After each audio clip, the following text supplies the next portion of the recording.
شخصیات کو ڈسکس کرنے کا وقت ہوا چاہتا ہے تو سب سے پہلے آج کی جو شخصیت ہے وہ ہے جناب سلمان اکرم راجہ، اور وہ بھی اس وقت سیاست میں ہیں اور اس جماعت کی سیاست میں ہیں جہاں غصے کی فصل بوئی گئی تھی۔ تو غسیلے لوگوں میں یہ صاحب اس وقت اپنا کام کر رہے ہیں۔ تو سلمان اکرم راجہ اگر سیاست میں نو وارد ہیں، لیکن ہر روز شام کو ٹی وی پر سیاسی مباحثہ دیکھنے والے ان سے کافی عرصے سے واقف ضرور ہیں، قانون دان اور آئینی امور کے ماہر ہیں، لیکن ان کی مہارت سے زیادہ جناب ان کا دھیما لہجہ لوگوں کو بہت بھاتا ہے۔ ٹی وی ٹاک شوز میں شور و غل میں جہاں لگتا ہے کہ زیادہ تر اینکر ان کے صحافی ٹی وی پر آنے سے پہلے جان بوجھ کر اپنے بلڈ پریشر کو کم کرنے کی دوائی نہیں کھاتے، راجہ صاحب شستہ اردو بولتے ہیں، شستہ دھیما لہجہ رکھتے ہیں، یعنی کہ شہد کی دلدل ہی کہا جا سکتا ہے ان کو۔ تو دھیمے لہجے میں بات کرتے ہیں اور یوں لگتا ہے جیسے کسی ٹاک شو میں نہیں آئے بلکہ ہلکا احباب اور ارباب ذوق کے اجلاس میں بیٹھے کسی نئے افسانے پر اردو گفتگو کر رہے ہیں۔ پھر جناب وہ پی ٹی آئی کے جنرل سیکرٹری بنے، لیکن تہذیب کا دامن ہاتھ سے نہیں چھوڑا پائی جان نے۔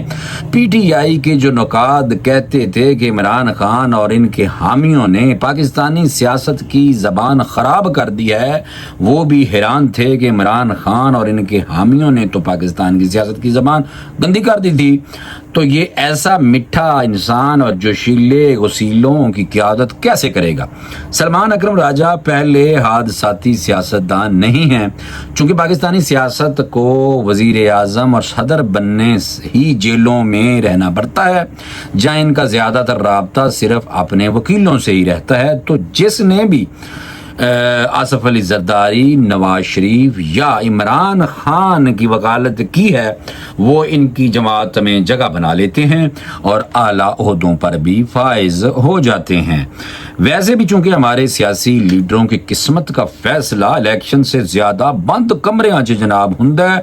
یا اعلیٰ عدالتوں میں ہوتا ہے، تو اس لیے ہر سیاستدان کو ایک قابل وکیل کی ہر وقت ضرورت پڑتی رہتی ہے۔ تو اب ایک قابل وکیل ملک کی سب سے بڑی جماعت کہلانے والی الیکشن جیتی ہوئی لیکن اپنا لیڈر ہاری ہوئی پی ٹی آئی جو جماعت ہے، پارٹی کے سیکرٹری جنرل ہیں، اور عمران خان کی قیادت کی وجہ سے جو خلا پیدا ہوا تھا، یعنی کہ عمران خان کی قیادت جیل میں گئی، تو عمران خان کی قید کی وجہ سے جو خلا پیدا ہوا ہے وہ 10% سلمان اکرم راجہ اور 20% گنڈا پور بھی ہوں تو پورا نہیں کر سکے ابھی تک۔ جیل کے سیل میں بیٹھے عمران خان کے احکامات کو اپنی خواہش کے مطابق ڈھال کر پی ٹی آئی کارکنوں تک پہنچانے کی کوشش سب کرتے ہیں۔ اس بے اعتباری کے ماحول میں راجہ صاحب اپنے دوسرے پارٹی لیڈروں پر برس پڑے تو لوگ انہیں اس طرح کے مشورے دینا شروع ہو گئے کہ یہ لہجہ انہیں زیب نہیں دیتا۔ ان کی حالت اس نواب جیسی ہو گئی ہے جن کو کبھی خود بازار نہیں جانا پڑتا، اور اگر کبھی حامیوں سے واسطہ پڑے تو انہیں ہر کوئی جناب اٹھائی گیر لگتا ہے، یعنی کہ چکن والا لگتا ہے، اور وہ ان کی ہی زبان میں بات کر کے اپنا روب جمانے کی کوشش کرتے ہیں۔